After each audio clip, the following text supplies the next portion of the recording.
Welcome to INP4. This is the unit on complex wound, or rather the surgical wound unit. So this is the second round on wounds that we're looking at in INP4, where we are looking at suture removal, staple removal, packing a wound, and drain removal. Now, I want right off the top, I want to point out that there are skills videos for each of these things that should be reachable through the link in Moodle under this section. Those will be highly informative and should go hand in hand with what I'm going to very quickly overview in the PowerPoint. So the videos are essential, and the link is in Moodle. So having said all that, what are some of the high points here of the PowerPoint?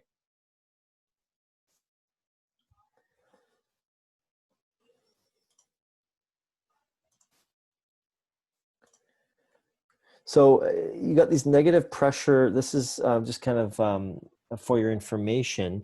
We don't train you on this in at the college here. You have to get trained on this in the hospital once you start working there.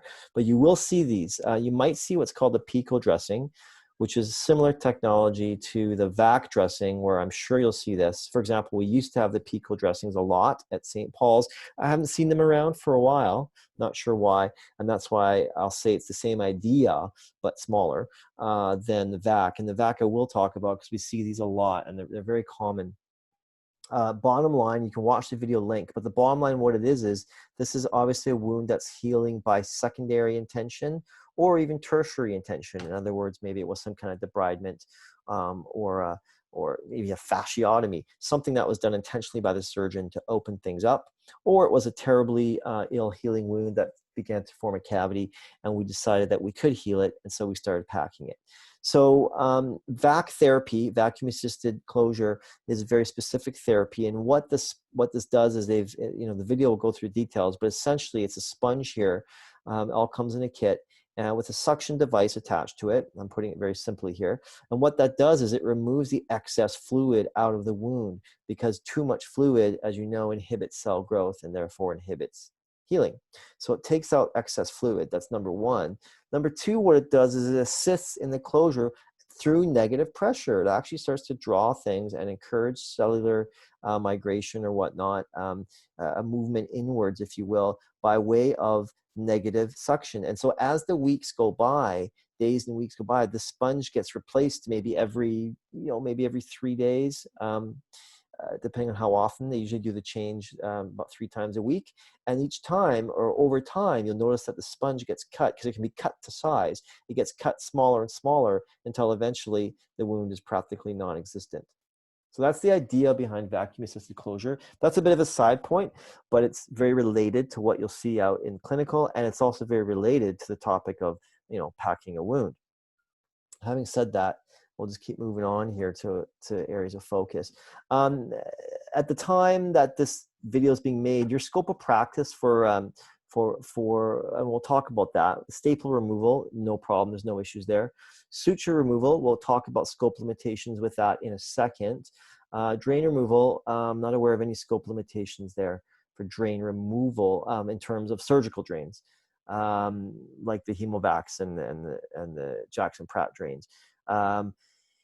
Packing a wound, at this point in time, as far as I am aware, you are allowed to pack a wound if you can see the bottom of it. So if there's tunneling or it goes, you can't see the bottom, basically. You can't see where it ends, then that's out of your scope. But it is up to it's up to you to keep checking the scopes, because scope is always changing. So you need to keep up to date on that. But as of now, that's where your scope is at. Okay, and so that other stuff we'll get to as we go. So obviously these are sutures here. Okay, that's sutures closing up a wound, keeping a wound nice and closed. Those are sutures. Oh, I didn't see that. These are actually staples here. There we go. Those are staples, stapled in, and these are sutures right here. Okay. So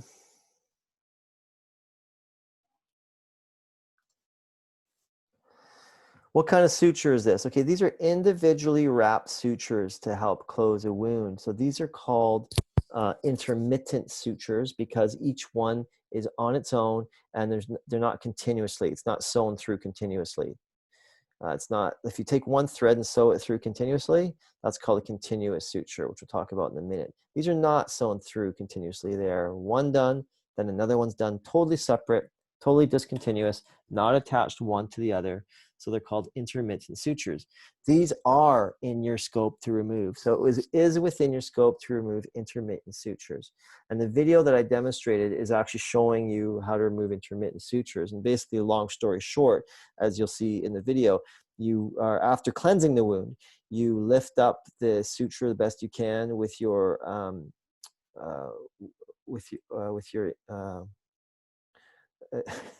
instrument in your the instrument in your kit. I want to say tweezers, but I don't know why. Anyways, and then you cut with your suture scissor as close as you can to the skin, so that when it gets pulled through, you're only pulling through sterile bits. You're not pulling through the dirty bit. And I got a video that actually highlights that a little bit in more detail also, which you can check out if you haven't already. And that's basically where it's at. And you can refer to the videos for more details on that. So what kind of suture is this? It's asking. This is a continuous suture. So they've got one here and they've got all the way up. Long story short, this is not in your scope to remove. We don't really see them that often. We're on the med-surg wards, but it's not in your scope anyways. But you don't see them that often. So that's good. Retention sutures are bigger, they're thicker. They're meant for really high areas of pressure. Like for example, I saw someone who had a lot of edema in their leg after hip surgery, a pretty large person with edema and swelling there. And the only way to keep that wound together was through retention sutures. These are not removed by PNs for sure. So you don't see them that often at all. When you see them, you'll know. Here's an example of retention sutures. And so this is, this pretty thick stuff, pretty heavy duty stuff put in by the surgeon and definitely not taken out by the PN. I don't even know any RNs who take these out. So you're just monitoring that. All right, so staple removal, I don't think there's a whole lot to add to what is in the other videos already that were made for you. You can read through this yourself, but there's not a whole lot to add here. And what the video was trying to explain, and what you can see more clearly here, is that here's how the here's how the staple sits when it's in situ after surgery. Obviously, if you try to pull straight up on that, you'd cause damage. So you're pushing, you can see this is where the teeth of the staple removal should be. Two go under the staple, one goes on top, and you have to depress, as I explained very clearly in the video, you have to depress the staple remover all the way before lifting up. When you depress that, then you bend the staple to a maximal angle that it can, and then you can lift it out more easily. If you don't compress it all the way to get to this, it ends up being some kind of shape like that, and it hurts the patient when you try and pull it out. So you want to compress the staple remover all the way, and even then you have to rock it side to side to get some of these bits out that may stick a bit. And that hopefully that's something that came through clearly in the video as well.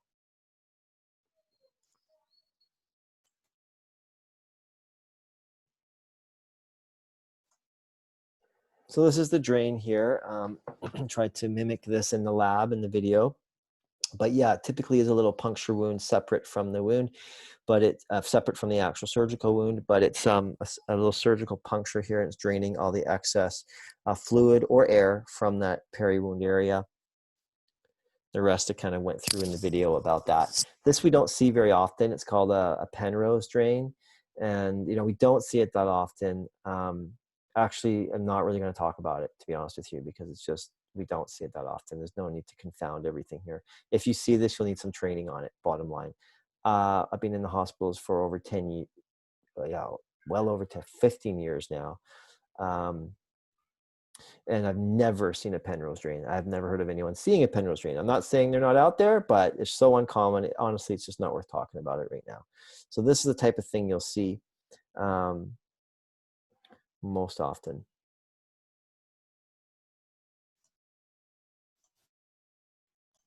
Here's some examples of drains. And as I explained in the video, in order for the HemoVac to suction out that blood at some point after emptying it, you have to compress it down, then put the lid on, and that will help to drain fluid.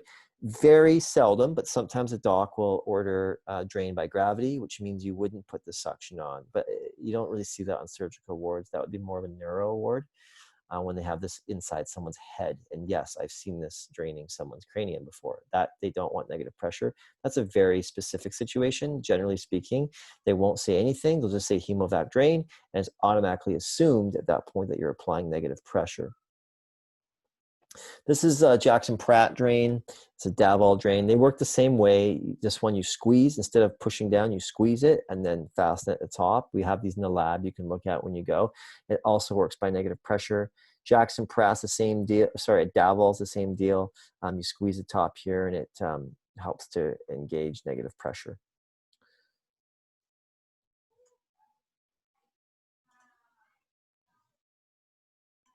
So you may have found a document in your PowerPoint asking why do we pack wounds, which again, there's a video for unpacking. You have that in your Moodle link.